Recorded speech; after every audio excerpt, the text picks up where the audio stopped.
नमस्कार दोस्तों। मेरा नाम है विजय कुमार। आप देख रहे हैं कॉमिक्स पिटारा चैनल को। तो चलिए दोस्तों, हम लोग कॉमिक्स पढ़ रहे थे बाकेलाल और स्वर्ग की मुसीबत। इसका पहला पार्ट मैंने अपने चैनल पर अपलोड कर दिया है। पहले पार्ट में मैंने इस कॉमिक्स को 16 पेज तक कवर कर लिया था। अब इस पार्ट में इसके आगे कहानी को शुरू करते हैं। दुदुम्बकर के महागुरु कपाल तंत्र ने चिंतित स्वर में कहा, किंतु दुदुम्बकर ये मत भूलो कि पिछले युद्ध में देवताओं ने सभी शस्त्र काट एवं नष्ट कर हमें पंगु बना दिया है। अब अगर देवताएं चाहें तो हम पर चढ़ाई करके हमारा नामो निशान मिटा सकते हैं। हमें शस्त्रों के निर्माण तक युद्ध से बचना होगा। किंतु गुरुदेव, मैं अब और अधिक इंतजार नहीं कर सकता। मैं चुपके से देवताओं के शस्त्रागार से उनके सभी शस्त्र चुरा लाऊंगा। इधर दुदुमकर अपनी योजना बना रहा था, उधर बाकेलाल अपनी। आहा, कितना ही अच्छा होता अगर इंद्र का सिंहासन मेरे हाथ लग जाता। और जैसे उसकी पुकार भगवान ने सुन ली, एक दिन रंगशाला में, आइए पवन देवता, स्वागत है आपका। कहिए क्या समाचार लाए हैं। समाचार मिला है कि असुर दुदुमकर पुनः युद्ध की तैयारी कर रहा है। असुर राज दुदुमकर? ओ, इसका मतलब युद्ध एक बार फिर होगा। पवन देवता, अब हमें हर पल चौकस रहना होगा। ना जाने कब दुदुमकर आक्रमण कर बैठे और हमें उसका जवाब देना पड़े। जबकि इधर बाकेलाल कुछ और ही सोच रहा था। असुरराज दुदुमकर की मदद करूं तो शायद प्रसन्न होकर असुरराज इंद्र का सिंहासन ही मुझे सौंप दे। अचानक बाकेलाल को सोचकर प्रसन्नता से उछल पड़ा। वो मारा। अगर मेरी ये तरकीब काम कर गई तो बस फिर दुदुमकर मुझसे अवश्य प्रसन्न हो जाएगा। फिर उसी रात यही मौका है कि सब तरफ गहरी खामोशी छाई हुई है। ये रहा शस्त्रागार। आखिर इतने दिन स्वर्ग में रहकर मैंने झक तो नहीं मारी। चलो, ये भी अच्छा है कि स्वर्ग में किसी वस्तु की पहरेदारी नहीं की जाती। मेरा कार्य आसान हो गया है। बाकेलाल ने शस्त्रागार में प्रवेश कर भीतर से दरवाजा बंद कर लिया और जेब से लोहा काटने वाली एक आरी निकाली। इसकी तेज धार से मैं थोड़ी देर में सारे शस्त्रों को इस हद तक काट डालूंगा कि युद्ध में इनका इस्तेमाल किए जाते ही शस्त्र टूट टूट कर बिखर जाएंगे। बाकेलाल तेजी से शस्त्र काटने के कार्य में लग गया। अब आएगा युद्ध का असली मजा इंद्र को भी। एक एक कर वो सभी शस्त्रों को इस प्रकार काटता गया कि एक नज़र में वे शस्त्र कटे हुए महसूस ही नहीं होते थे। भोर होने से पूर्व भी वो अपना कार्य समाप्त कर शस्त्रागार से बाहर निकल आया। हो गया काम। अब तो शीघ्र ही दुदुमकर स्वर्ग पर आक्रमण कर दे, तभी बात बनेगी। उसी रात्रि के अंतिम पहर में दुदुमकर अपने कुछ सेवकों के साथ देवताओं का रूप धरकर बड़ी मुश्किल से यहाँ पहुँचे हैं। जल्दी करो, कहीं देवताओं पर हमारा भेद खुल गया तो लेने के देने पड़ जाएंगे। ये रहा शस्त्रागार। भीतर जाकर सारे शस्त्र बांध दो। फिर मैं अपनी मंत्र शक्ति से उन सभी शस्त्रों को हवा में उड़ा कर ले जाऊंगा। जो आज्ञा। कुछ ही देर में जब सारे शस्त्र बन गए तो दुदुमकर ने मन ही मन किसी मंत्र को पढ़ा। सारे शस्त्र शस्त्रागार से निकलकर दुदुमकर के आगे उड़ने लगे। वाह, अब देखूंगा कि इंद्र अपने सिंहासन को कल कैसे बचाता है। दुदुमकर सारे शस्त्र उड़ाकर ले गया। कल भोर होते ही स्वर्ग पर आक्रमण कर दूंगा। अगले दिन प्रातः ही असुरराज दुदुमकर ने स्वर्ग पर आक्रमण कर दिया। कर लो कब्जा स्वर्ग पर। अब ये देवता हमारा कुछ नहीं बिगाड़ सकते। ये सुनते ही स्वर्ग में खलबली मच गई। इंद्र व्याकुल हो उठे। असुरों ने आक्रमण कर दिया है, तो फिर आप सब लोग यहाँ क्यों खड़े हैं? जाइए, उनका मुकाबला कीजिए। मैं भी इस युद्ध में आप लोगों के साथ हूँ। हाँ हाँ, क्यों नहीं, युद्ध लड़ो बच्चू, यही तो मैं चाहता हूँ। तभी नाग देवता वासुकी ने आकर कहा, युद्ध कैसे होगा? हमारे सारे शस्त्र चोरी हो गए हैं। क्या? चोरी? ओह, लगता है दुदुमकर ने ही वे शस्त्र चोरी किए हैं। अब क्या होगा? तभी वरुण देव बोले, हमें विष्णु भगवान की शरण में चलना चाहिए। अब इसका भी समय नहीं है। असुर बेहद निकट आ चुके हैं। हो गई फिर गड़बड़। रे दुदुमकर, ये तूने क्या किया रे? हाय। कुछ भी हो, युद्ध तो हमें लड़ना ही है। हमें अपनी सिद्धि शक्तियों से युद्ध लड़ेंगे। देवताओं ने सेना के साथ कूच किया। मजबूरन बाके को भी साथ देना पड़ा। अगर मेरी पोल खुल गई तो ये देवता लोग मुझे अवश्य ही नरक में भेज देंगे। उधर असुरों की सेना स्वर्गलोक दिखाई पड़ते ही बाणों की वर्षा करने के लिए तैयार हो गई। इतने बाण बरसाओ कि स्वर्गलोक तहस नहस हो जाए। किंतु बाण छोड़ते ही कड़ाक कट। अरे मेरा धनुष! अरे ये बाणों को क्या हुआ? वो दृश्य देखते ही असुरराज दुदुमकर घबरा कर बोला, अरे ये क्या? हमारे तीर तो यहीं टूटकर गिर पड़े हैं। उसने तुरंत बाणों का निरीक्षण किया तो भय से कांप ही उठा। ये क्या, सभी तीर कटे हुए हैं? तो देवताओं ने ये चाल चली है। उफ। तभी स्वर्गलोक की ओर से तेज शोर उभरा। उस शोर को सुनते ही दुदुमकर और भी घबरा गया। मारो, मारो, असुरों को मार डालो। लगता है देवताओं की सेना आक्रमण का जवाब देने आ रही है। अब तो भागने में ही भलाई है। भागो! देवतागण जब निहत्ते ही आक्रमण का जवाब देने स्वर्गलोक के मुख्य द्वार पर पहुंचे। अरे ये क्या? असुरों की सेना तो डरकर भागी जा रही है। तभी पवन देवता ने वहीं पड़ा एक तीर उठाकर इंद्र को दिखाते हुए कहा, देवराजेंद्र, ये देखो। असुरों के इस प्रकार भागने का कारण ये टूटे हुए तीर हैं। लेकिन ये तो हमारे ही शस्त्रागार के तीर हैं। परंतु ये चमत्कार कैसे हुआ? मुझे तो ये सब बाकेलाल की करामात लगती है। बाकेलाल की? बाकेलाल? हाँ देवराज इंद्र, मैंने कल रात्रि के अंतिम पहर में बाकेलाल को शस्त्रागार की ओर से आते देखा था। लगता है सभी शस्त्र उसी ने काट डाले थे। ओह, ये बात है। अब आप और अधिक शर्मिंदा मत करें भगवान। काश कि मुझे पता होता कि दुदुमकर सारे शस्त्र चुराने के चक्कर में है तो मैं कभी भी शस्त्र नहीं काटता। लेकिन इंद्र से उसके मन की बात छिपी ना रही। हम तो बाकेलाल ने यहाँ भी अपना चक्कर चला दिया।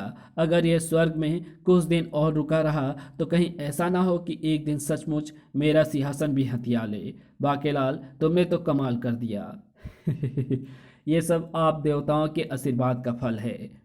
इंद्र को अपना सिंहासन डोलता नजर आया तो अब मुझे इसे वापस धरती पर भेजने का इंतजाम करना होगा। लेकिन कैसे? क्यों ना अब इसे नरक की सैर कराई जाए ताकि भयभीत होकर यह धरती पर वापस चला जाए। अगले ही पल इंद्र ने कृत्रिम क्रोध प्रदर्शित करते हुए कहा, बाकेलाल, मैं जानता हूँ तुमने सारे शस्त्र इसलिए काट डाले ताकि युद्ध में हमारी हार हो जाए और तुम मेरा सिंहासन हथिया सको। लेकिन तुमने ऐसा सोचकर स्वर्ग में रहने का अधिकार खो दिया है। अब तुम्हें नरक में रहना होगा। नरक? दूसरे ही पल दो यमदूत वहां पहुंच चुके थे। तभी इंद्र गंभीर होकर बोले, बाकेलाल, तुम्हें नरक तो अब जाना ही होगा। हाँ, तुमने असुरों से हमारे प्राण बचाकर जो पुण्य कमाया है उसके फल के रूप में तुम जब भी नरक छोड़कर पृथ्वी वापस जाना चाहो जा सकोगे। हमें दुख है बाकेलाल कि हम तुम्हारे लिए कुछ नहीं कर सकते। ले जाओ इसे। चलो। नहीं, मैं स्वर्ग में रहूंगा, मुझे नरक में नहीं जाना। बाके को नरक के द्वार के भीतर धकेल दिया गया। ओह नहीं, बचाओ! अब यहीं तुम्हारे रहने का स्थान है।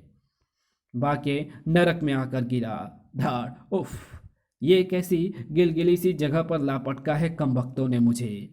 अभी बाके उठने को सोच ही रहा था कि नया पापी आ गया तू नरक में मेरा भोजन बनने। कौन है? कौन बोला? गर्दन घुमाते ही बाकेलाल के छक्के छूट गए। ये क्या बला है? दूसरे ही पल बाकेलाल समझ गया कि वो किसी गिलगिली वस्तु पर बैठा है। वो ये समझते ही बचाओ, बचाओ! कच! धम! एक पल के लिए नरक का वो भयानक जीव अपने होश खो बैठा और इतना समय बाकेलाल के लिए भाग निकलने के लिए काफी था। भागो, वरना ये मेरी चटनी बनाकर चाट जाएगा। किंतु अगले ही पल होश में आते ही वो भयानक जीव बाकेलाल के पीछे लपका। नरक में आकर कोई मुझसे नहीं बच सकता, उसे मेरा भोजन बनना ही पड़ता है। यम, यम। ओह, वो मेरा पीछा कर रहा है। अब क्या होगा? मुझे तुझे खाने की कोई जल्दी नहीं है, क्योंकि मेरा पेट तो पापियों को खाकर हमेशा भरा ही रहता है। लेकिन फिर भी मैं तुझे नहीं छोड़ूंगा।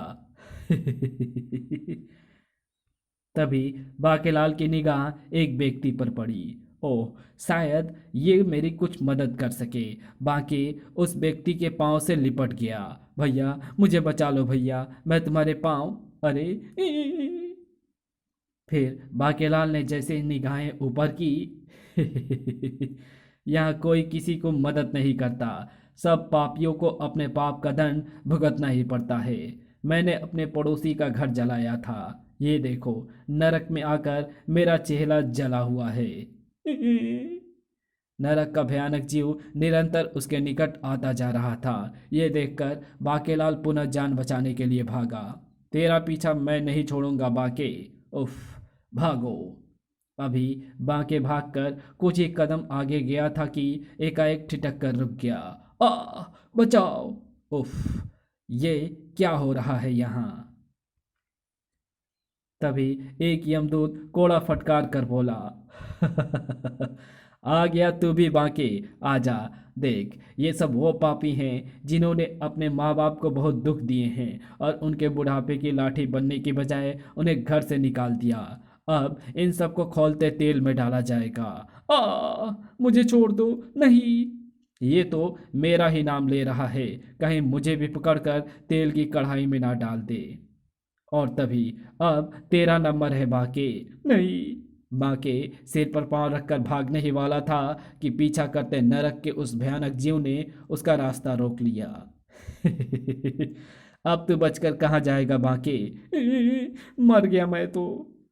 मौत को सामने देखते ही बाके चिल्ला उठा, हे भगवान, ये तूने मुझे कहाँ फंसा दिया? इससे भला तो मैं पृथ्वी पर था। मुझे पृथ्वी पर ही भेज दे भगवान। बाके का इतना कहना था कि अरे, ये तो मैं वापस राजा विक्रम सिंह के उद्यान में पहुंच गया।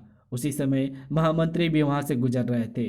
बाके को देखते ही वो प्रसन्न हो गए और उनके पास पहुंचकर बोले, अरे बांकेलाल, तुम कहाँ चले गए थे? सब तुम्हें ढूंढ ढूंढ कर परेशान हो गए हैं।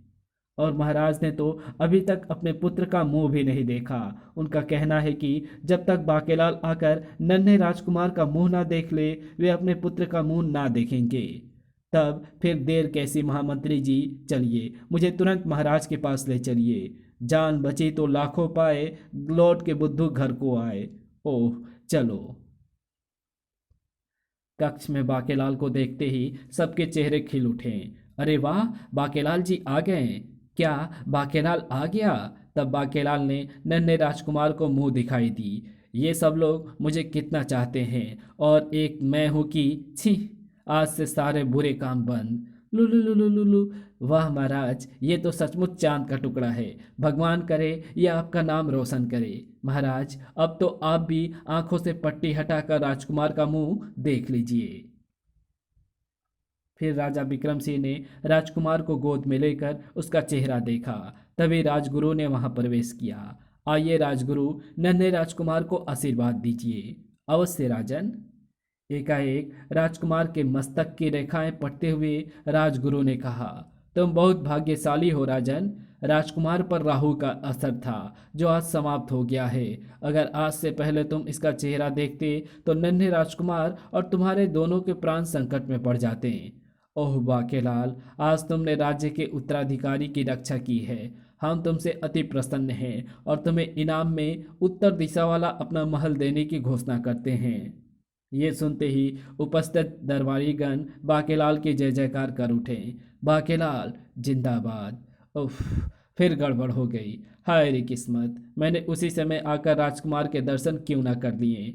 राजा और राजकुमार दोनों का खेल समाप्त हो जाता और राज सिंहासन मेरा हो जाता। और इस प्रकार एक बार फिर बाकेलाल शिव के वरदान के चक्कर में राजा बनते बनते रह गया, किंतु महल का मालिक बन जाने पर वो कुछ प्रसन्न भी था। इसी के साथ ये कहानी यहीं समाप्त होती है।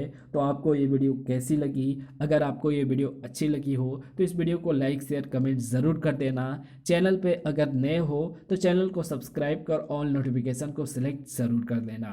तो मिलते हैं आपसे किसी और नई वीडियो में, तब तक के लिए बाय।